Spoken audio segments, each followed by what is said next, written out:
Hey guys, Harry Thomas here, and happy 25th birthday and anniversary to the King of Disney, The Lion King. My favourite animated movie, favourite Disney classic, and favourite movie ever turns 25 this July 1994 to 2019, and to celebrate the 25th anniversary of this Disney epic, I shall be doing an entire Lion King month throughout the month of July on my channel, and I'm beginning with my top 5 Lion King characters.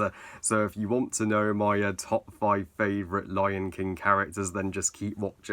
At number 5, Shenzi, Banzai and Ed, some of the most underrated and unnoticed Lion King characters. When you look at Disney henchmen, none of them are so compelling or unique like Scar's hyenas are. Even though Scar's hyenas in the first half of the movie do nothing but obey Scar till the end, the movie does give hints that they're not entirely on Scar's side, as they could have easily have gone through that thorny forest to kill Simba as Scar ordered, but they just let him go and let him go out into the desert. They're also not afraid to be honest to Scar when he is not keeping his promise of giving them extra food for assisting him in the murder of Mufasa and Simba and his rise to power. They finally realise that he doesn't give a fuck about them when he betrays them in the final battle, blaming everything on them. So the hyenas have finally had enough of Scar's broken promise. So the hyenas have finally had enough of Scar's bullshit and broken promises at this point. So they technically go from secondary antagonists to anti-heroes. And Whoopi Goldberg's voice acting for Shenzi is some of my very favourites in the entire movie. Friends, I thought he said we were the enemy. And Shenzi was originally going to be a male hyena, but they changed her gender to female once they did their research and they found out that female hyenas are the leaders of their clans in hyena society. At number 4, Rafiki. Rafiki is one of the 4 factors that contribute to Simba returning to Pride Rock to take his rightful place on the throne, and he just offers some of the greatest and most helpful advice from any movie mentor I've ever seen, period. Forget Yoda, forget Jiminy Cricket. Rafiki is the greatest of them all, especially when he hits Simba over the head with his stick, and he's like, "It doesn't matter, it's in the past." Oh yeah, the past can hurt, but the way I see it, you can either run from it or learn from it. There, you see? So what are you going to do? Rafiki can help everybody overcome a traumatic past, and he's not too serious or strict with our heroes. He's also not afraid to have fun, and he is one of the most freaking badass characters in the Battle of Fried Rock, taking on literally 10 hyenas at once and defeating them without fail. Number 3, Timon and Pumbaa. Yeah, Timon and Pumbaa are my mum's favourite Lion King characters, and awesome pick, mum. I can totally see why. Timon and Pumbaa,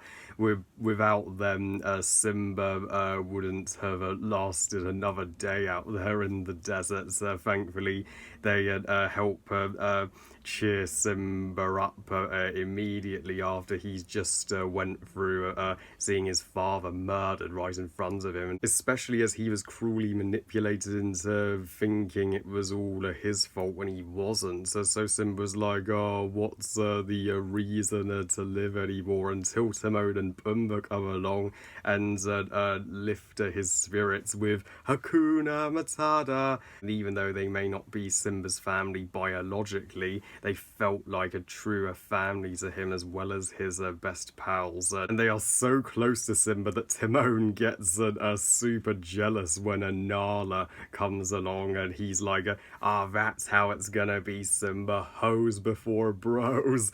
And they even get to sing their lyrics in "Can You Feel the Love Tonight," and they even get involved in the Battle of Pride Rock by making a diversion when they dress in drag and do the hula. And yeah, and I can see why Timon and Pumbaa had their very own TV show, which I watched the shit out of in my childhood, and they did deserve to be the protagonists of the Lion King 1.5, the second Lion King direct-to-DVD sequel, and my personal favourite of the sequels. At number 2 is a tie with Nala and Sarabi. Nala, I would totally count, and as well as her daughter Kiara in Lion King 2, Disney princesses.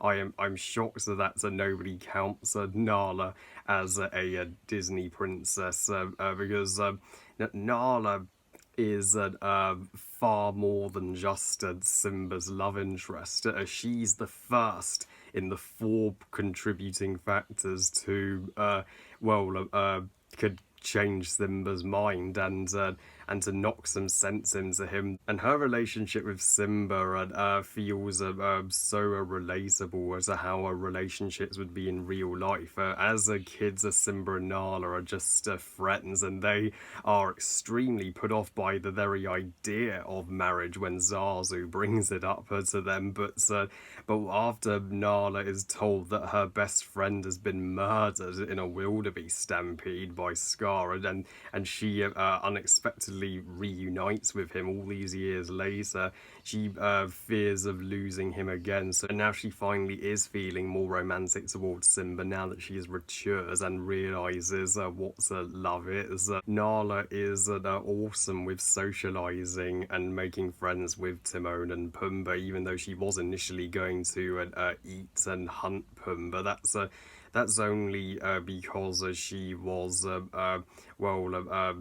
she was famished at this point from the lack of food in the Pride Lands. But so once she realizes he's Simba's pal, she's so apologetic to him, and then and she gets some freaking badass female empowerment moments when she pins Simba down in their fight. So she's like, "Pins you again." And as for Sarabi, I'm so satisfied I included her on my top 10 best movie mothers. She would be by far the most underrated Lion King character of all time. She's the one character that nobody mentions whenever they review the Lion King. Everybody mentions Mufasa, but they don't seem to care about Sarabi.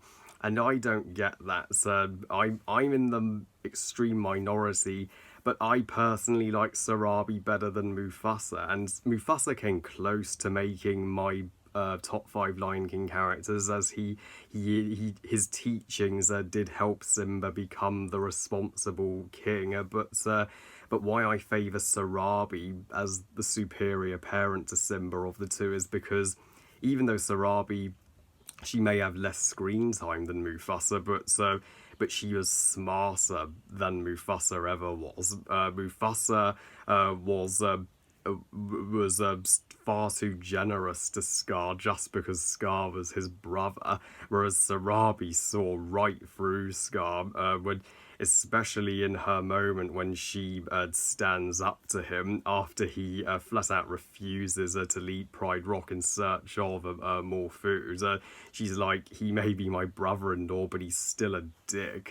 And she even has some special bonding moments with Simba that people overlook, like when she's washing him. Even though Simba felt she messed up his mane, I wouldn't complain when my mum brushed my hair ever. And her line, "If you were half the king Mufasa," was one of my favourite quotes in the movie. And she was the fourth and final contributing factor for Simba to return as king, and when he finally emerges to confront Scar and protect his mother. Believe it or not, there are characters that have even less screen time than Sarabi, and Serafina, Nala's mother, for example. She just has one line of dialogue. What do you think, Sarabi? And my number one favourite Lion King character is Scar. Scar is what I call a flat-out flawless movie villain in general. The first Disney villain to be biologically related to the protagonist, and being the first ever Disney villain to literally kill off one of the major characters, and being the first Disney villain to nearly get a full victory halfway into the movie. Jeremy Irons delivers, for me, an Academy Award-worthy vocal performance for Scar. I don't see Chitwell Ejiofor voicing Scar whatsoever. Jeremy, you can never be replaced. So that was my top 5 personal favourite Lion King characters. I wish I could have included every single character on my list, because each of the Lion King characters are a classic, but who's with me that Scar is the best? Well, I love you guys. Thank you for watching. I hope you guys enjoyed this top 5 list. And what are your top 5 favourite Lion King characters? Please comment and let me know. Please like this video and subscribe. Please follow me on Twitter and on Instagram. And I'll see you all next time. And my spidey sense is tingling like crazy that Spider-Man Far From Home has just been released. So stay tuned for my review of that movie. And remember, movies are us. Bye, guys.